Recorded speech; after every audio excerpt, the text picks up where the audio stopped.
So in this session, we will discuss about that with a different concept. So whatever we discussed in last session, we used public IPs between edge router and the Airtel, right? So sometimes in the production, we can have private IPs between edge router and ISP. If we have a private IPs between edge router and ISP router, we cannot use that IP. We cannot use that IP as a NAT IP, right? Because that is also private IP. See here. Here I have a private IPs. Our edge router 192.168.12.1 here, and ISP side 192.1.12.2. These two are private IPs. So this time we cannot use F0/1 interface as a NAT interface. For example, if this user wants to reach this server, the first traffic goes to this router. This router will translate it to 192.1.12.1, right? Means this router will remove 192.1.1.2 and replace with 192.168.12. And it will forward. But what happened here? So when this Airtel router, means ISP router, issue this packet, this is with the private IP, ISP will simply drop that packet. But how to use NAT here? How to configure PAT here? So here we need to purchase one separate IP address for NAT configuration. So for example, I have one public IP 1.1.1.1.1. This is the public IP, and it is not going to assign any interface here. So now we can use this IP address as a NAT IP. Means whenever traffic is going from our LAN systems to outside, router will translate it to 1.1.1.1 and it will forward to ISP. ISP to destination, destination to come back. Now I will show you how to configure it. Okay, so it is very simple. Just only one command is difference. Okay, same configuration. So I already configured here. I already have a scripting. So first we need to configure interfaces on edge router. Enable configure terminal, hostname edge router, interface F0/0, IP address 192.1.1.1 and no shutdown. Interface F0/1. This time this IP address is 192.168.12.1. 192.168.12.1 and a mask no shutdown. And interface F1/0 IP address. And the next hop and default route. Default route is common. Okay. Next hop address is 192.168.12.2. And the ACL. Okay, this is a basic configuration. Up to here basic configuration.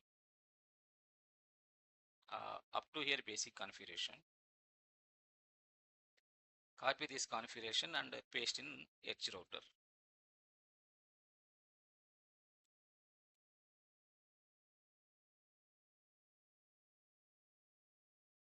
And in NAT configuration, so we need to change some small things here. This is the ACL. Okay, in the NAT section we need to configure pool, because this time we are not going to interface IP, right? We are going to use virtual IP. This is virtual IP. 1.1.1. is a virtual IP. Virtual IP means it is not assigned to any interface. If you assign this IP address to physical interface, that is called physical IP. It is a virtual IP. We are not going to use anywhere. This is only for NAT purpose, right? So we need to configure one pool for NAT IP. Okay. So how to configure NAT? How to configure pool? IP NAT pool.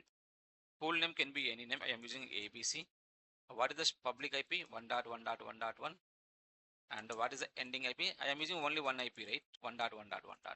If you have more than one public IP, here you can give a range 1.1.1.2, 1.1.1.1 to 1.1.1.2, like that. Okay, right now I have only one public IP. That's why starting IP is 1.1.1.1 and ending IP is also 1.1.1.1. Okay, and net mask 255.255.255.252, like that. Okay, this is pool. Now we need to configure NAT. This is the NAT command. IP NAT inside source list ACL number. Up to here common. But now here instead of interface, we need to use pool. Pool. What is the pool name? Pool name is ABC. That's it. Overload common. This is the only difference between last session and this session. Everything is same. So now copy this configuration.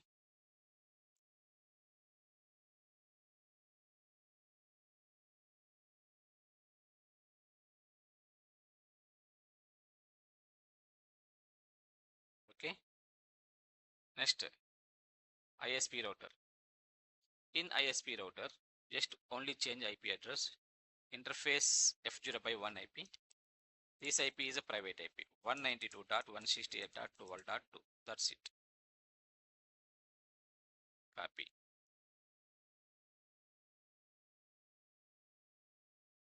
So here, click on here. No, and paste.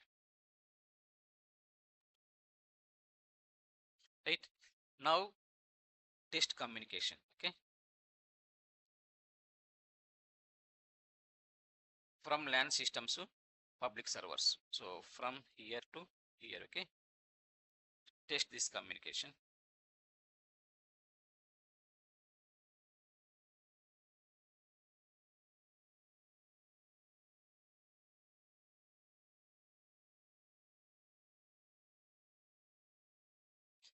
Now try to access Facebook server from 192.168.1.2. This is 192.168.1.2. Okay. So go to PC and from web browser here,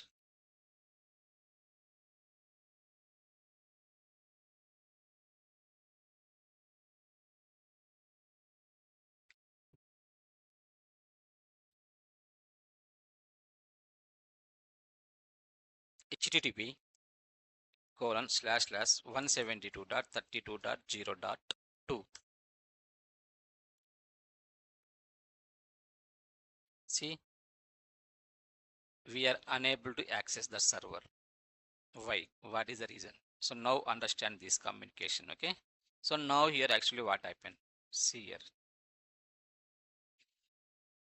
When this user trying to access this server, right? So what is the packet? So packet looks like before NAT.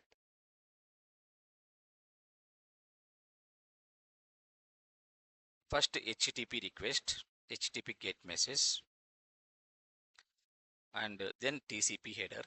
In TCP header, source port number can be any port number after 1023, and destination port number is 80, and the source IP is 192.168.1.2, destination IP 172.32.0.2. This is the packet. So first this PC sends this packet to router. Then router will perform NAT, right? So router will change source IP and the source port number. HTTP get message. In the TCP header, source port number is 1025. It may be changed, may not be changed based on the conflict. And the destination port number is 80. And in IP header, the source IP becomes 1.1.1.1 this time. And the destination IP remains same, 172.32.0.2. And forward to ISP router. ISP router will check the destination IP 172.0.2 and it will forward to the server. When the server is response, okay, from server, when the server is response, in response packet, what is the source IP? HTTP response, right? Source IP is 172, sorry, first TCP header, right? First TCP header, okay? So in the TCP header, source port number is 80, destination port number is 1025, and the IP header, source IP is 172.32.0.2, destination IP 1.1.1.1. So this server giving response to 1.1.1.1. Again, first comes back, this response packet comes to this router. This router will check destination IP. So this time what is the destination IP? Destination IP is 1.1.1.1, right? So this router doesn't know where is 1.1.1.1. If you see ISP router routing table, here, see here we have only directly connected networks. There is no any route for 1.1.1.1. So what happened? That's why this router cannot forward packet to here. Understand? This is the problem when we are using virtual IP for NAT. But how to solve this problem? It is very simple. So in ISP router, we need to configure one route for our public IP, customer public IP, means our 1.1.1. Means this is our this is not our job in the production. This is ISP job. So ISP will always configure static route for our public IP. See here, go to ISP router. How to configure route here? Here IP route 1.1.1.1.1, 255.255.255.255.255 or mask something, and the next hop IP address is 192.168.12.1. This is static route. Remember this point, very important.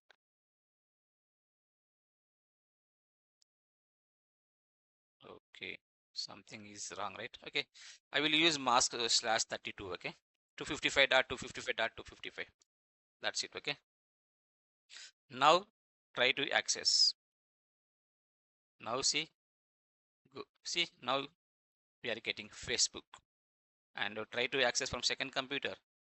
Yes, we are getting, right, and from third computer. Yeah, we are getting. Now see the NAT table. Go to file, go to router, and here show IP NAT translations.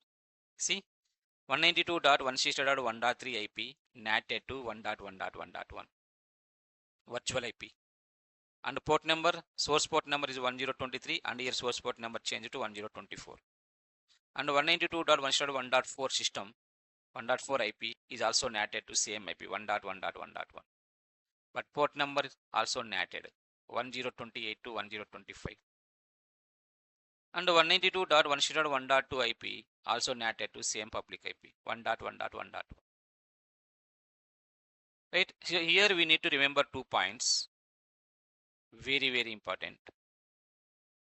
The first point is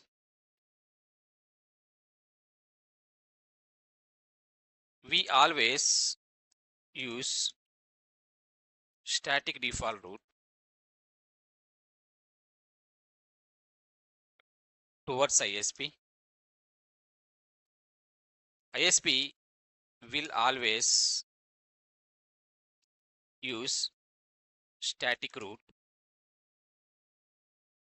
towards our public IPs. Remember this point. In a routing perspective, we need to remember these 2 points. Okay.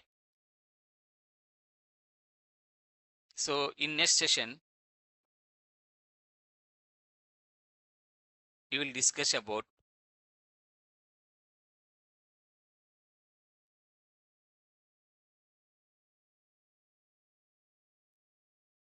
PAT only with different topology. Okay.